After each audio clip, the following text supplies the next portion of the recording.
அனைவருக்கும், பாரத தேசத்து மக்களுக்கு, தமிழக மக்களுக்கு, தெலுங்கானா புதுச்சேரி மக்களுக்கு, உலகம் எங்கும் வாழும் தமிழ் மக்களுக்கு, பாரத தேசத்து மக்களுக்கு எனது உளம் கனிந்த தமிழர் திருநாளாம் பொங்கல் திருநாள் வாழ்த்துக்களை நான் தெரிவித்துக் கொள்கிறேன்.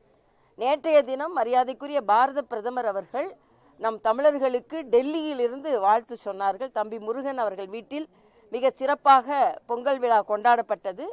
அதில் மரியாதைக்குரிய பாரத பிரதமர் அவர்கள் வந்து நமது கலை நிகழ்ச்சிகள், தமிழகத்து கலை நிகழ்ச்சிகளை கண்டு ரசித்தார்கள். இன்னும் கேட்டால் உண்மையான சமத்துவ பொங்கல் அதுதான். ஆக ஏன் உண்மையான சமத்துவ பொங்கல் என்று சொல்கிறேன் என்றால், சமத்துவ பொங்கல் என்ற பெயரில் அனைத்து மதத்தை சார்ந்தவர்களையும் நிற்க வைத்துவிட்டு பெயரளவில் சமத்துவம் சொல்பவர்கள் இந்து பண்டிகைகளுக்கு வாழ்த்து சொல்லாமல் சமத்துவம் எங்கே இருந்து வரும் என்று எனக்கு தெரியவில்லை. ஆக இதை தமிழகத்தில் நான் மறுபடியும் சொல்கிறேன். அது மட்டுமல்ல, இன்றைய காலகட்டத்தில் ராமர் கோயில், ஏன் நாங்கள் இன்று தமிழர் பொங்கல் அதே நேரத்தில் இது ராமர் பொங்கல் என்று நாங்கள் குறிப்பிட்டோம் என்றால், நெடுநாள் நம் கனவாகிய ராமர் கோயில் 22ஆம் தேதி இன்று கும்பாபிஷேகம் செய்யப்பட இருக்கிறது. இது ஒரு மிக பிரம்மாண்டமான ஒரு கனவு, ஒவ்வொருவரின் கனவு. ராமர் பிறந்த இடத்தில் அயோத்தியில் நான் ஏற்கனவே அங்கே சென்றிருக்கிறேன். உண்மையிலே அங்கே போனவுடன் ராமர் பிறந்த இடத்தை பார்க்கும்பொழுது நமக்கு அவ்வளவு ஒரு மெய் சிலிர்க்கிறது. ஆக அப்படிப்பட்ட ஒரு இடம் இவ்வளவு ஆண்டு காலம் கழித்து நமக்கு கிடைத்திருப்பது, மரியாதைக்குரிய பாரத பிரதமர் அதில் மற்ற எல்லா மக்களோடு கலந்து கொள்வது மிக்க மகிழ்ச்சி அளிக்கிறது. ஆனால் அதை ஏதோ அரசியலாக்குவதை போல பேசுவது தவறு, அது அவசியம். நாட்டை ஆண்டு கொண்டிருக்கின்ற பிரதமர் அதை முன்னெடுத்து செல்வதுதான் வழக்கம். அதே போல இன்று நான் தமிழகத்தை சார்ந்தவள் என்ற வகையில் புதுவையில் நாங்கள் பொங்கல் பரிசாக இருக்கட்டும், பொங்கலுக்கான துணிமணிகளின் பணமாக இருக்கட்டும், நேரடி வங்கி கணக்கில் செலுத்தினோம்.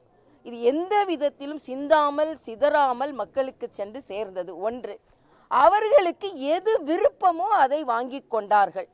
அதே போல அவர்களுக்கு அந்த எந்த கரும்பு வேண்டும், என்ன அரிசி வேண்டும், என்ன வெல்லம் வேண்டும் என்பதை அவர்கள் விருப்பப்படி வாங்கி கொண்டார்கள். ஆனால் தமிழகத்தில் நேரடியாக கொடுக்கிறேன் என்று சொல்லி பல இடங்களில் கரும்பு கிடைக்கவில்லை. மிச்சம் இருந்த கரும்பை ரூபாய்க்கு விற்று அதை கொடுக்க வேண்டும் என்ற ஒரு கட்டளையும் பிறப்பிக்கப்பட்டிருக்கிறது. இவையெல்லாம் குளறுபடி இருக்க வேண்டாம் என்பதற்காகத்தான் நம்ம நேரடி வங்கி கணக்கில் செலுத்துவது என்பது. இன்னும் எத்தனை நாள் மக்களை நாம் வரிசையில் நிற்க வைத்து இப்படி செய்ய போகிறோம் என்று எனக்கு தெரியவில்லை. அதனால் ஒரு நல்ல திட்டம், ஒரு சிஸ்டம் ஃபாலோ பண்ணப்படுதுன்னா அதை ஃபாலோ பண்றது நல்லது. எல்லாவற்றிற்கும் மேலாக நான் இன்று சொல்ல நினைப்பது இந்த இருமொழி கொள்கை.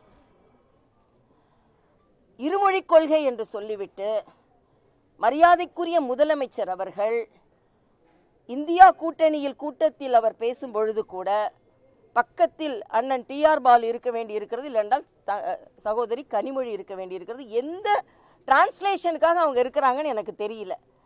ஆக தனியார் பள்ளிகள், அனைத்து பள்ளிகளிலும் ஹிந்தி கற்றுக் கொடுக்கப்படுகிறது. அரசாங்க பள்ளிகளில் உள்ள குழந்தைகளுக்கு மட்டும் ஏன் இந்த பாராபட்சம் என்று நான் கேட்கிறேன். மறுபடியும் எல்லாரும் ஒரு வார்த்தையை சொல்றாங்க, ஹிந்தி திணிப்பதைத்தான் நாங்கள் எதிர்க்கிறோம். ஹிந்தி யாரும் திணிக்கல. இப்ப நாம மட்டும் திணிக்கணும்னு நினைக்கிறோமா? இன்னைக்கு புதுச்சேரியில இன்னைக்கு CBSE வந்தாச்சு. குழந்தைகள் எல்லாம் சந்தோஷமா படிக்க ஆரம்பிச்சுட்டாங்க. அது மட்டும் இல்ல, CBSE வந்த உடனேயே ஹிந்தி உள்ள நுழைஞ்சிரும், தமிழ் வெளியே போயிரும் அப்படின்னாங்க. மரியாதைக்குரிய அமித்ஷா அவர்கள் CBSEல தமிழ் பாடநூல் இருக்கிறது, தமிழ் சிஸ்டம் இருக்கிறது என்று அறிவித்திருக்கிறார்கள். புதுச்சேரியில வெற்றிகரமாக அது நடந்து கொண்டிருக்கிறது. குழந்தைகள் எல்லாம் நல்லா படித்து கொண்டு இருக்கிறார்கள். ஆக உங்கள் அரசியலை தயவு செய்து, ஏனென்றா நாங்க புதிய கல்விக் கொள்கையை ஏற்றுக்கொள்ளவே இல்லை அப்படின்னு சொல்லும் பொழுது இதுதான் சமச்சீர் கல்வி இல்லாமல் போகிறது. தனியாரில் படிக்கும் பள்ளி குழந்தைகள் பல மொழிகளை கற்கிறார்கள். அரசாங்க பள்ளி குழந்தைகளுக்கு அது தமிழகத்தில் மறுக்கப்படுகிறது. அப்படி மறுக்கப்படும் பொழுது அவர்களுக்கு வேலை வாய்ப்புகளோ வேற மாநிலங்களுக்கு அவர்கள் செல்லும் பொழுதோ அவர்களின் வாய்ப்புகள் மறுக்கப்படுகிறது என்பதை புரிந்து கொள்ள வேண்டும். தமிழகத்துல எத்தனை பள்ளிகள்ல ஹிந்தி சொல்லிக் கொடுக்கப்படுகிறது என்பதை தெளிவுபடுத்தினால், இருமொழி கொள்கை தமிழகத்தில் இருக்கிறதா, 3 மொழி கொள்கை இருக்கிறதா, பல மொழி கொள்கை இருக்கிறதா, இல்லை என்றால் பொய்மொழி கொள்கை இருக்கிறதா என்பதை நாம் புரிந்து கொள்வோம். ராமர் கோயில் அரசியல் அல்ல, ஆன்மீகம் அல்ல, அரசியல் இல்ல, ராமர் கோயில் பேசு பொருளாதான் இருக்கணும். ஏன்னா ராமர் கோயில் என்பது நாமெல்லாம் கனவு கண்டது. நாமெல்லாம் உடனே சில பேர் எங்களுக்கு இல்லை அப்படின்னு சொல்லுவாங்க. இல்ல, பெரும்பான்மையான மக்களின் கனவு தான் அது. ஆக அப்படி இருக்கும் பொழுது அதுல எங்க ஆன்மீகம் அரசியலாக்குதுன்னு சொல்லிட்டு அண்ணன் டி.ஆர். பாலு சொன்னா பரவாயில்ல. நிச்சயமாக அது ஆன்மீகம். அன்னைக்கு சேகர் பாபு போய் எல்லா குடமுழுக்களையும் கலந்துக்கிறார். நான் அதையும் திருப்பி கேட்டிருக்கிறேன். அண்ணன் ஸ்டாலின் ஏன் ஒரு குடமுழுக்கல கூட கலந்துக்கல அப்படின்னு. அப்ப சேகர் பாபு போய் குடமுழுக்கல கலந்து கொண்டு அது அரசாங்கத்தினால் நடத்தப்படுகின்ற விழா, அதனால கலந்துக்கிறாரு அப்படின்னு சொல்றாங்க. ஆனா அதே நேரத்துல ஏன் இந்துக்களுக்கு, இந்து பண்டிகைகளுக்கு நீங்கள் சமத்துவம் என்று சொன்னால் வாழ்த்து சொல்லவில்லை? மறுபடியும் இதே கேள்வியை தான் நாங்க சொல்றோம். சமத்துவம் என்றால் என்ன? சமமாக அனைவரையும் பாவிப்பது. ஆக சமத்துவமாக இந்துக்கள் என்றும் ஒரு காழ்ப்புணர்ச்சியோடு நடந்து கொள்வது ஏன்? இன்னொன்று, அயோத்தி ராமர் கோயில் என்பது இன்று பாரத பிரதமர் அவர்கள் சொல்கிறார்கள், நான் பாரத பிரதமர் என்ற வகையில் நான் சென்று முன்னெடுத்து அந்த விழாவை நடத்துகிறேன் என்று. யார் ஆட்சியில் இருந்தாலும் அதை தலைமை வகுப்பவர்கள் அந்த விழாவை முன்னெடுத்து செல்வார்கள். ராமர் கோயிலில் மரியாதைக்குரிய பிரதமர் அவர்களின் பங்கே இல்லை என்றோ, பாரதிய ஜனதா கட்சிக்கு, ஏன்னா நான் இன்று அந்த கட்சியில் இல்லை, நான் அந்த ஆளுநராகத்தான் இருக்கிறேன், ஆனா அவர்களுக்கு பங்கு இல்லை என்றோ, இந்து அமைப்புகளுக்கு பங்கு இல்லை என்றோ, ஏன் இஸ்லாமிய அமைப்புகளுக்கு கூட பங்கு இல்லை என்றோ சொல்ல முடியாது. எல்லோரின் பெருந்தன்மையினாலும் எல்லோரின் முயற்சியினாலும் தான் இன்னைக்கு ராமர் கோயில் பிரம்மாண்டமாக எழுப்பப்படுகிறது. அதனாலதான் இன்னைக்கு பாத்தீங்கன்னா ராமர் கோயிலுக்கு மணி நம்ம கும்பகோணத்துல இருந்து போகுது, கதவுகள் ஹைதராபாத்ல இருந்து போயிருக்கு. பாதுகையை எடுத்துட்டு ராஜ்பவனுக்கு வந்தாங்க. மக்கள் கூட்டமாக வந்து அதை தரிசித்தார்கள். ஆக இது மக்களின் உணர்வு என்பதை புரிந்து கொள்ள வேண்டும் என்பதுதான்.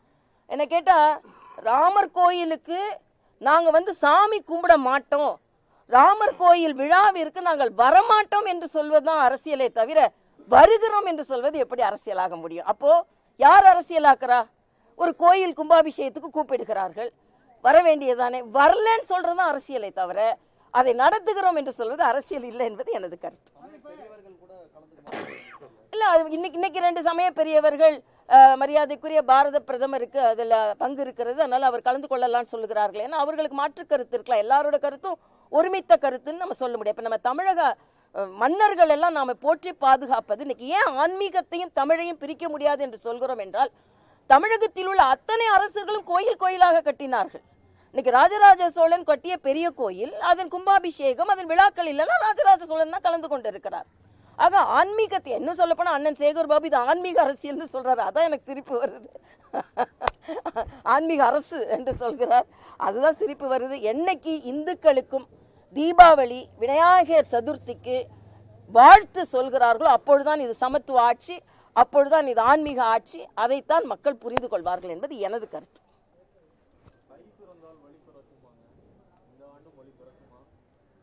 வழி பிறக்கணும். தை பிறந்தால் வலி பிறக்க கூடாது, வலிதான் பிறக்கணும். இன்னும் வெள்ளத்தினால் பாதிக்கப்பட்ட மக்களுக்கெல்லாம் பிரச்சனை இருக்கிறது. அதனால் நிச்சயமாக நல்லது நடக்கும். வலி பிறக்கணும்ப்பா. வலி அதாவது அந்த காலத்துல வலி பிறக்குதுன்னு என்றால் நம்ம பயிர்கள் எல்லாம் நல்லா விளைந்து அந்த வைக்கோல்கள் எல்லாம் போட்டு அப்புறம் அதையெல்லாம் அப்புறப்படுத்துறதுனால தான் வலி பிறக்குது என்று சொல்வார்கள். நிச்சயமாக எல்லோருக்கும் வலி பிறக்க வேண்டும் என்பதுதான்.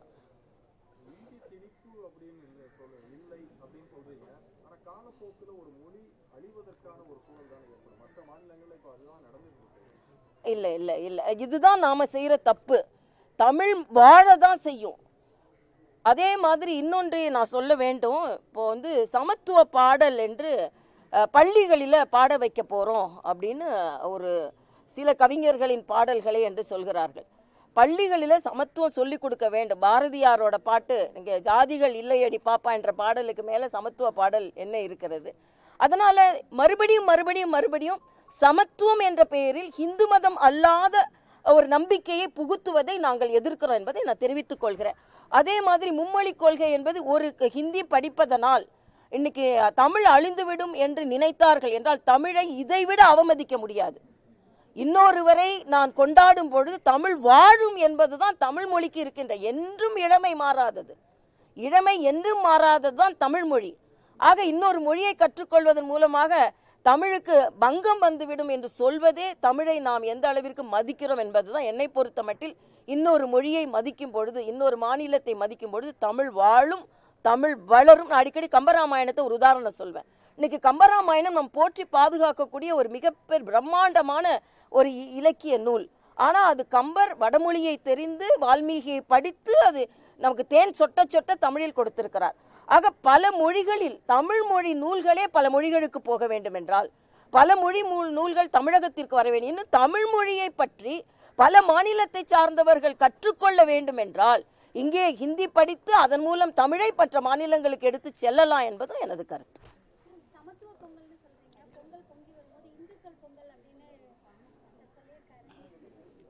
அதான் சொன்னேன், இந்துக்கள் பொங்கல், தமிழர் பொங்கல். தமிழர் என்றாலே மருத்துவம் தானே, சமத்துவம் தானே. அதனால இந்துக்களுக்கு ஒரு பங்கு இருக்கிறது. அதனால இப்ப இந்துக்களை மற்றவங்க சொல்லாத போது அவங்க சொல்றாங்க, தப்பே கிடையாது. நன்றிப்பா, நன்றி தம்பிங்களா. வேற ஏதாவது சொல்லணுமாப்பா?